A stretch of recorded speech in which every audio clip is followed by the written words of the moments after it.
இந்த சகரியாவினுடைய ஜெபத்தை கர்த்தர் கேட்டதுக்கு பிரதான காரணம் என்ன தெரியுமா? அவன் நீதிமானாய் இருந்தான். நீதிமான்களை ஜெபத்தை கர்த்தர் கேட்கிறார். சகேயு நீதிமானாய் இருந்தார், குற்றமற்றவராய் இருந்தார். தேவன் சொன்ன சத்தியத்தின்படி கற்பனையின்படி வாழ்க்கை நடத்தினார். ஆகவேதான் கர்த்தர் அவருடைய ஜெபத்தை கேட்டார். அல்லேலூயா. ஏன் ஜெபத்தை கர்த்தர் கேட்க வேண்டுமானால், இந்த வசனத்தின்படி நான் தேவனுக்கு முன்பாக குற்றமற்றவனாய் இருக்க வேண்டும். அவர் வேதத்தில் என்னென்ன சொன்னாரோ அதை என்ன செய்கிறவனாய் நான் இருக்க வேண்டும். அப்பதான் கர்த்தர் என்னுடைய ஜெபத்தை கேட்பார். அல்லேலூயா. நாம் யார் என்பது நமக்கு நல்லா தெரியும். ஆமென். நான் யார் என்பது எனக்கு நல்லா தெரியும்.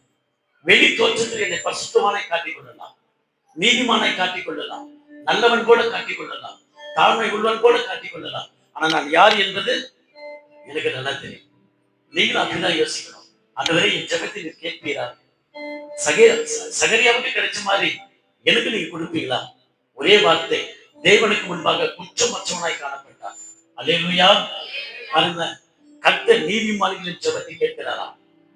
உங்களையும் என்னையும் நீதிமான்களாய் மாற்றினது இயேசு கிறிஸ்துவின் ரத்தம். அல்லேலூயா. நம்ம பிறப்பான நீதிமான்கள் கிடையாது, செய்கையினால் நீதிமான்கள் கிடையாது. இயேசு கிறிஸ்துவின் ரத்தத்தினால் நாம நீதிமான்கள் ஆக்கப்பட்டிருக்கிறோம். ஆகவே நம்முடைய ஜெபத்தை கர்த்தர் கண்டிப்பாக கேட்பார். அல்லேலூயா. அதே நீதிமொழிகள் 12ஆம் அதிகாரம் 8ஆம் வசனத்தை வாசிக்கல.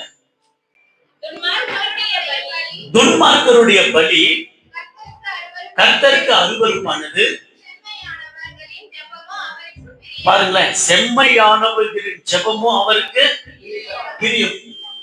அப்ப யாருடைய ஜெபத்தை கர்த்தர் பிரியமா ஏற்றுக்கொள்வார்னா, செம்மையானவர்கள், நல்லவங்க, எல்லாவற்றும் சிறந்து இருக்கிறவங்க, ஒழுக்கம் நிறைந்தவங்க, இவர்களுடைய ஜெபத்தை தான் கர்த்தருக்கு பிரியமா இருக்குமா. அல்லேலூயா. என் அன்பு தேவனுடைய பிள்ளைகளே, அவர் சொன்னார், சகரியாவே, உன் வேண்டுதல் கேட்கப்பட்டது. நம்முடைய வேண்டுதல் கேட்கப்பட வேண்டுமானால், நான் சொல்லுகிறேன், நம்ம இந்த வசனத்தின்படி நம்ம நீதிமான்களாய் இருக்கும் பொழுது, செம்மையானவர்களாய் இருக்கும் போது, நிச்சயமாக கர்த்தர் நம்முடைய ஜெபத்தை கேட்பார். அல்லேலூயா. நம்முடைய ஆண்டவர் ஒரு நாள் ஜெபத்தை தள்ளவே மாட்டார். நமக்கு நல்லா தெரிஞ்ச வசனம் ஏசாயா 59 முதல் 2 வசனங்கள் இல்ல.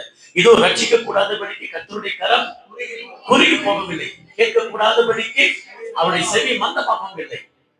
உங்கள் அக்கிரமங்களை உங்களுக்கும் உங்கள் தேவனுக்கும் நடுவாக பிரிவினை உண்டாக்குகிறது.